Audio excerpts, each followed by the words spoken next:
Arga tiba di kos itu saat senja mulai turun, membawa ransel kecil dan kelelahan dari perjalanan panjangnya mencari tempat tinggal dekat kampus barunya. Kos itu tidak terlihat buruk. Bangunannya 2 lantai, cat temboknya agak kusam, namun masih tampak layak dihuni oleh mahasiswa. Namun ada satu hal yang langsung mengusik pikirannya. Lorong lantai 2 terasa lebih sunyi dibandingkan lantai pertama. Sunyi dengan cara yang tidak biasa. Bukan sekadar sepi, melainkan seperti sesuatu menahan suara apapun agar tidak keluar dari sana. Kamar 2B berada di ujung lorong. Posisinya tepat di samping jendela besar yang menghadap jalan kecil. Angin sore membuat tirai lusuh di lorong itu bergerak pelan, menciptakan bayangan yang meliuk seperti tangan yang mencari pegangan. Arga mencoba mengabaikannya. Ia hanya ingin beristirahat. Begitu ia masuk ke kamar 2B, hawa lembab langsung menyergap. Kamarnya tidak terlalu luas, hanya muat kasur single, meja kecil, dan lemari pendek. Namun yang paling mencolok adalah jendela kamar itu. Jendela kayu tua yang tampak baru saja dibuka. Engselnya berkarat dan kacanya sedikit buram. Tapi anehnya jendela itu tetap terbuka lebar seakan sengaja tidak boleh ditutup. Arga coba menutupnya. Ia harus mendorong keras sampai daun jendelanya menutup rapat. Ketika sudah tertutup, ia merasa lega. Setidaknya angin dingin tidak akan membuatnya masuk angin malam ini. Ia meletakkan barang-barangnya, membersihkan sebagian kamar, lalu merebahkan diri. Namun sesaat sebelum ia memejamkan mata, suara gesekan halus terdengar. Suara kayu bergeser, diikuti embusan angin yang tiba-tiba masuk. Arga melirik ke arah jendela. Jendela itu kembali terbuka. Ia bangkit menutupnya lagi. Kali ini ia memastikan kaitnya terkunci. Ia kembali ke kasur. Namun hanya beberapa menit berlalu sebelum suara yang sama terdengar lagi. Jendela itu terbuka sedikit, lalu semakin lebar sendiri, seolah ada sesuatu yang mendorongnya dari luar. Arga terdiam. Tidak ada angin kencang malam itu. Bahkan daun pohon di luar hampir tidak bergerak. Saat itu pula, Arga merasakan udara di dalam kamar berubah lebih dingin. Dingin dengan cara yang tidak masuk akal. Seolah ada sesuatu yang ikut masuk bersama jendela itu yang kembali terbuka. Malam pertama Arga menjadi malam yang nyaris tanpa tidur.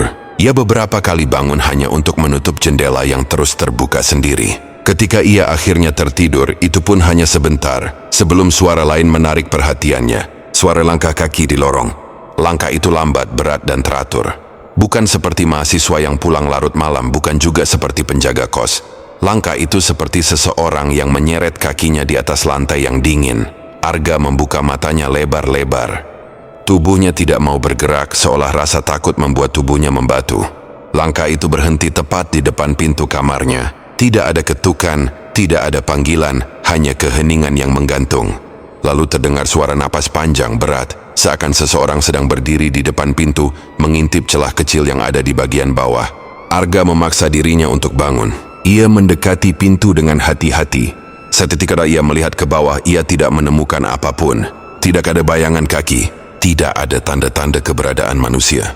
Namun napas itu tetap terdengar, seperti berasal dari balik pintu itu sendiri. Ia mundur perlahan, mencoba mengatur napas. Ia menoleh ke arah jendela, yang kini kembali terbuka lebar tanpa suara. Tirai tipisnya berkibar pelan, menciptakan siluet seperti seseorang yang berdiri memanjang di samping jendela. Arga menutup jendela itu lagi. Tangannya bergetar.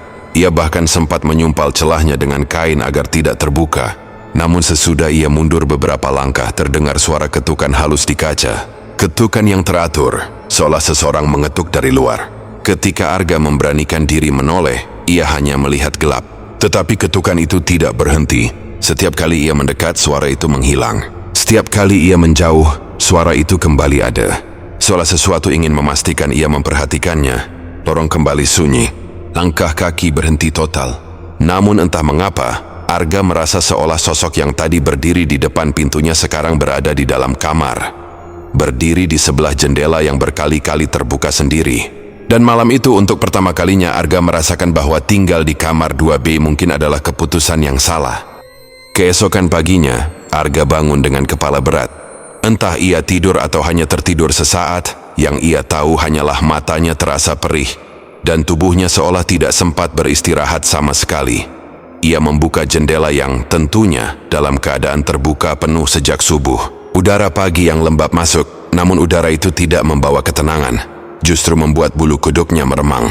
Ketika ia memandang keluar, sesuatu di tanah menarik perhatiannya. Tepat di bawah jendela 2B terdapat bekas tanah yang terganggu, seperti seseorang berdiri di sana sepanjang malam. Bekas itu menyerupai telapak kaki, tapi bentuknya tidak sempurna seperti kaki manusia. Arga memicingkan mata mencoba memastikan. Namun semakin ia perhatikan, bentuk itu terlihat seperti telapak yang melebar dan memanjang, seolah jari-jari kaki itu jauh lebih panjang dari manusia biasa. Ia menelan ludah. Ia turun ke bawah untuk menanyakan pada ibu kos mengenai hal itu, namun perempuan itu terlihat enggan. Ia hanya mengatakan bahwa jendela 2B memang sering bermasalah, angin sering membuatnya terbuka. Tetapi ketika Arga mengatakan bahwa ia tidak mendengar angin kencang semalam, ibu kos itu hanya mengalihkan pembicaraan, menyuruhnya segera sarapan. Saat Arga kembali ke kamar untuk bersiap ke kampus, ia menemukan hal lain yang membuatnya berhenti di ambang pintu. Lantai dekat jendela terdapat bekas goresan.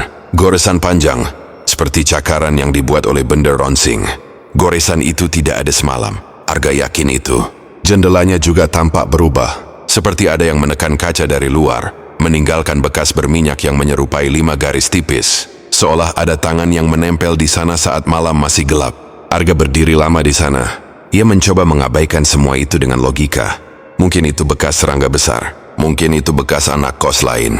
Namun semakin ia menolak, semakin udara di dalam kamar terasa menekan, seakan ada sesuatu yang diam-diam mengawasinya. Ia harus berangkat ke kampus, tetapi ia merasa seperti meninggalkan kamar yang tidak ingin ditinggalkan olehnya. Jendela itu terlihat seperti mata raksasa yang terus terbuka, memperhatikan setiap gerak-geriknya. Dan Arga sadar, malam nanti akan lebih buruk. Malam kedua datang dengan cepat. Arga pulang ke kos lebih cepat daripada biasanya karena merasa tidak nyaman memikirkan kamar itu. Ia ingin memastikan semuanya aman sebelum gelap. Namun begitu ia membuka pintu kamar, ia melihat jendela itu kembali terbuka lebar. Tirai bergerak seolah memanggil. Ia menutupnya lagi, memeriksa kait, dan bahkan menahan dengan meja kecil. Ia berharap itu cukup, namun rasa gelisah membuatnya kesulitan beraktivitas. Tubuhnya ada di kamar, tapi pikirannya terus bertanya-tanya apa yang sebenarnya terjadi semalam.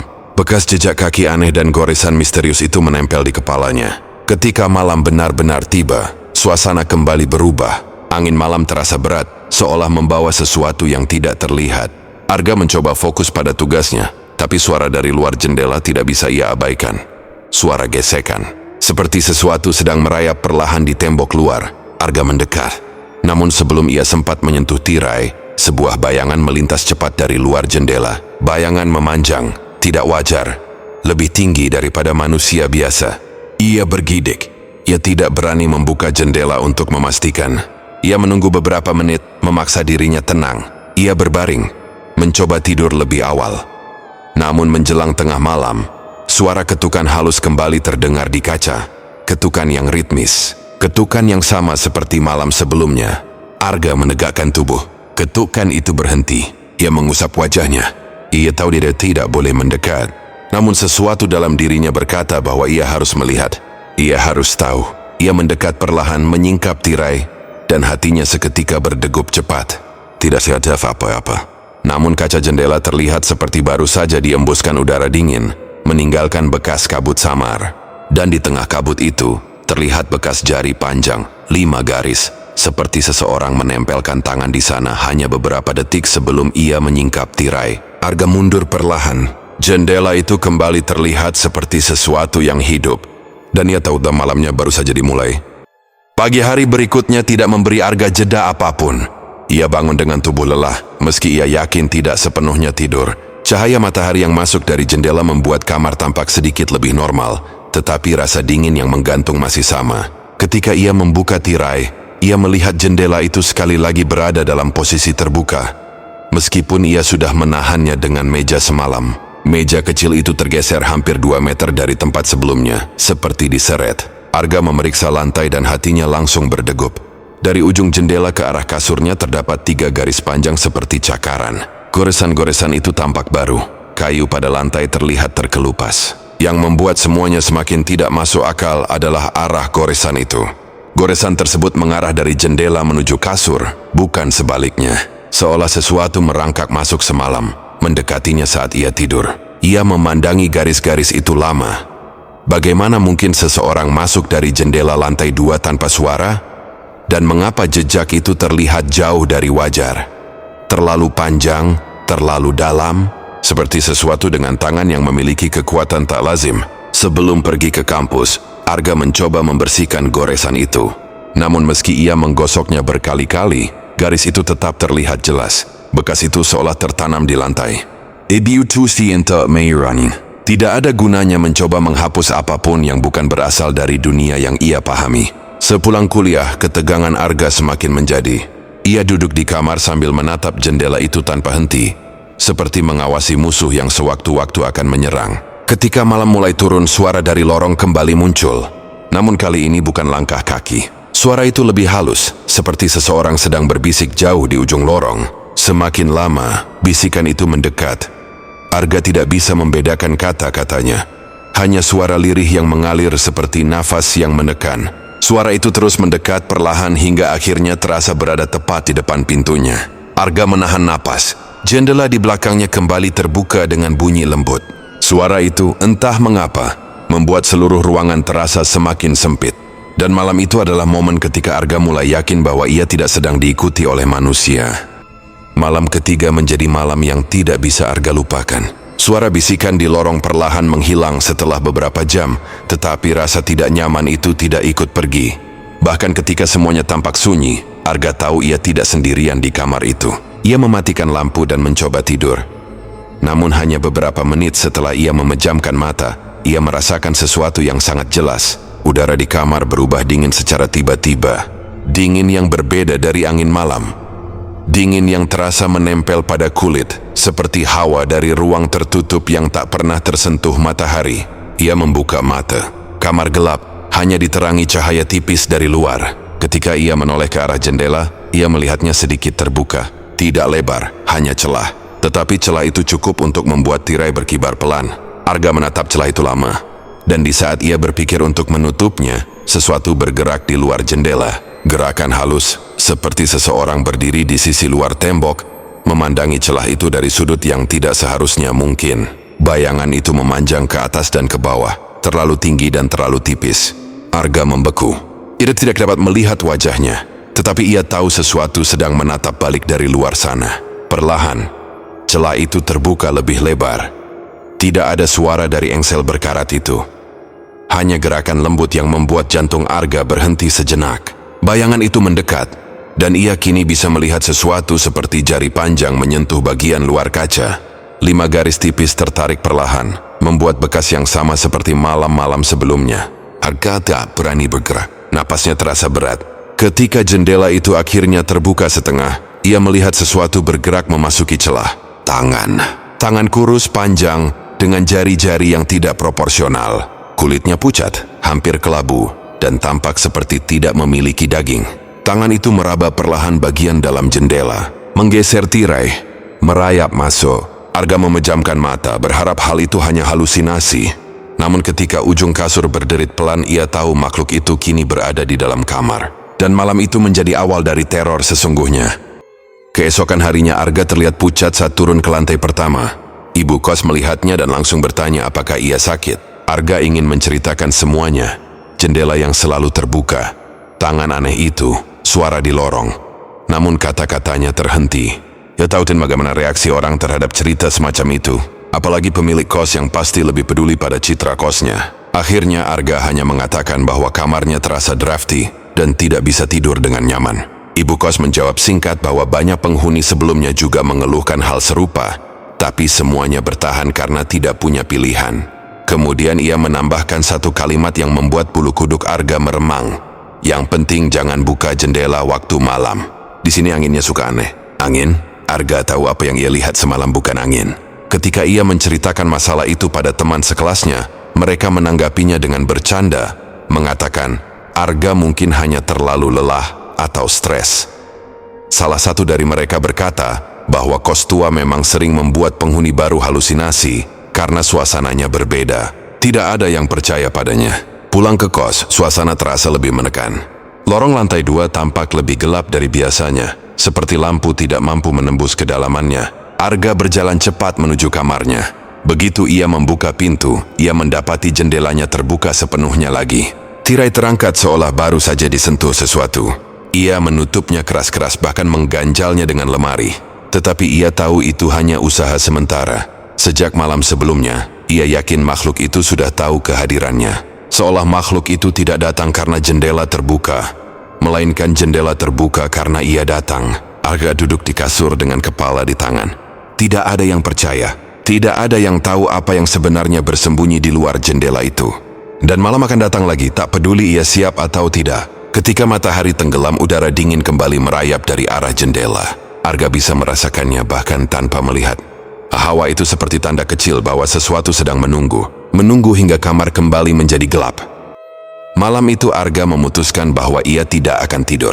Ia duduk tegak, memegang senter dan ponselnya, menatap jendela tanpa berkedip. Lemari besar yang ia geser untuk mengganjal jendela tampak kuat menahan daun kayu itu. Tetapi Arga tidak merasa aman. Ia tahu, jika makhluk itu ingin masuk, tidak ada hal fisik yang cukup kuat untuk menghentikannya. Jam menunjukkan pukul 01.24 ketika suara pertama terdengar. Suara gesekan dari luar tembok. Pelan dan lalu lebih jelas, seolah sesuatu sedang memanjat dinding luar menuju jendela. Arga merapatkan tubuhnya ke kasur, jantungnya berdegup keras. Suara itu semakin dekat, dan akhirnya berhenti tepat di luar jendela. Tidak ada suara angin, tidak ada suara kendaraan, hanya keheningan total. Lalu lemari yang mengganjal jendela bergerak. Sedikit saja, tapi jelas. Arga menahan napas. Ia menyorotkan senter ke arah itu.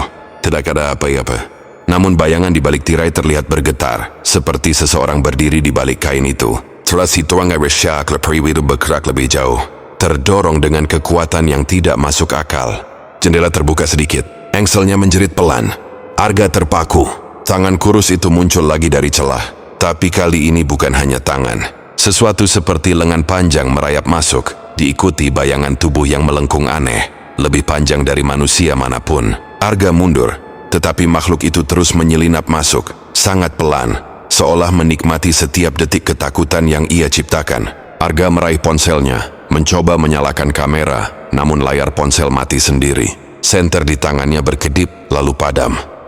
Gelap total menyelimuti kamar.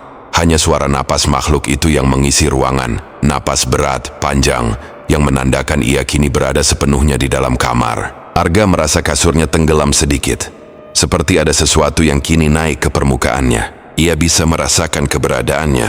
Sangat dekat, terlalu dekat. Dan kegelapan itu menjadi saksi bahwa Arga sudah tidak lagi sendirian. Dalam kegelapan total, Arga hanya bisa mengandalkan pendengarannya. Makhluk itu bergerak pelan di sekitar kasur. Napasnya berat dan tersengal, namun teratur. Setiap desis napas terasa seperti hembusan dingin yang menyapu kulit Arga, membuatnya gemetar tanpa henti. Ia mencoba menahan suara, berharap makhluk itu akan pergi jika ia tidak bereaksi. Namun harapan itu hancur ketika sesuatu menyentuh kakinya. Sentuhan dingin yang panjang, seperti jari-jari yang merayap naik perlahan menuju betisnya. Arga menahan jeritan. Ia tahu jika ia bergerak, saunnya makhluk itu mungkin akan bereaksi lebih cepat. Makhluk itu terus menggerayangi kasur, dan Arga akhirnya mendengar suaranya. Suara serak rendah seperti gemerisik daun kering yang diinjak. Arga tidak memahami kata-katanya, jika itu kata, tapi suara itu jelas ditujukan padanya. Kemudian melalui kilatan cahaya dari luar, Arga melihat sekilas bentuknya. Wujud itu sangat kurus, hampir menyerupai batang pohon yang dipaksa membentuk tubuh manusia. Kulitnya kelabu, dengan retakan-retakan hitam di sepanjang permukaan. Kepalanya memanjang, tidak memiliki wajah yang utuh. Hanya dua cekungan gelap di tempat mata seharusnya berada. Makhluk itu merangkak mendekati Arga. Setiap gerakannya tidak seperti manusia yang berjalan, melainkan seperti binatang yang merayap. Tangan panjangnya menekan lantai, mengeluarkan suara gesekan yang membuat gigi Arga ngilu. Arga akhirnya tidak tahan. Ia berlari ke pintu, namun pintu tidak mau terbuka. Gagangnya terkunci dari dalam. Ia mencoba menyalakan lampu, tetapi saklar tidak merespons. Seolah seluruh kamar ikut menjadi bagian dari makhluk itu, menolak memberinya jalan keluar. Makhluk itu semakin dekat. Ketika Arga mundur, tubuhnya menempel pada pintu. Makhluk itu kini berdiri tepat di depannya, menundukkan kepala panjangnya seakan mencium bau ketakutannya. Arga terdiam, tubuhnya bergetar hebat. Makhluk itu hanya menatap dengan cekungan gelap yang dalam, seolah sedang memilih apa yang harus ia lakukan selanjutnya. Dan pada momen itu Arga menyadari bahwa makhluk ini bukan sekadar entitas penghuni kos. Ia seharusnya sebagian dari 2B. Sesuatu yang telah lama tinggal di sana. Sesuatu yang menjaga jendela itu tetap terbuka. Not untuk masuk tetapi untuk mengamati. Karena 2B bukan sekadar kamar. Ia adalah tempat bersemayamnya sesuatu yang tidak pernah meninggalkan penghuni sebelumnya. Pagi itu, ibu kos menemukan kamar 2B dalam keadaan berantakan. Lemari besar terguling, tirai kompang camping, jendelanya terbuka lebar, seakan dipaksa oleh angin besar. Namun yang paling mengganggu adalah kenyataan bahwa Arga tidak ada di sana. Tidak ada jejak ia pergi. Tidak ada barang yang hilang. Semua barang pribadinya masih tertata. Yang hilang hanya dirinya. Ibu kos memanggil penghuni lain, tetapi tidak ada yang melihat Arga keluar kamar. Mereka hanya mengatakan bahwa sejak 3 hari lalu, lorong lantai 2 terasa lebih dingin dari biasanya. Beberapa dari mereka juga mengaku mendengar suara aneh malam sebelumnya, tetapi mengabaikannya. Ketika polisi dipanggil, mereka meninjau kamar itu dengan ekspresi bingung. Tidak ada tanda perlawanan. Tidak ada bukti seseorang masuk melalui pintu. Jendela diperiksa, tetapi posisi kamar di lantai 2 membuat mustahil seseorang masuk lewat sana tanpa tangga atau alat khusus. Namun tanah di bawah jendela menunjukkan bekas seperti injakan yang tidak wajar. Bekas yang sama seperti yang Arga lihat beberapa hari sebelumnya. Polisi hanya mencatat tanpa memahami. Setelah beberapa hari, ibu kos memutuskan untuk membersihkan kamar itu.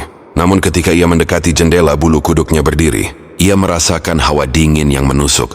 Seperti ada sesuatu yang berdiri tepat di sisi luar. Mengamati. Ia serap mencoba menutupi jendela itu.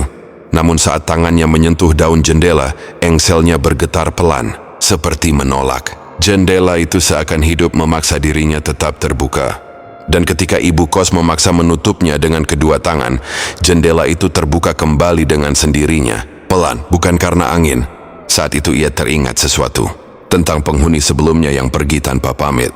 Tentang seorang mahasiswa yang katanya pindah tiba-tiba. Tentang seseorang yang menghilang bertahun-tahun lalu. Semua dari kamar 2B. Sejak hari itu, kamar 2B dikosongkan. Tidak ada lagi yang berani menempatinya. Namun para penghuni masih sering mendengar suara di lantai 2. Bisikan lembut, langkah kaki berat, dan ketukan halus di jendela. Seolah kamar itu masih menunggu seseorang untuk kembali. Atau mungkin sesuatu yang keluar dari jendela itu masih mencari seseorang yang hilang. Dan jendela 2B tetap terbuka, selalu terbuka. Karena itulah satu-satunya cara agar ia bisa pulang.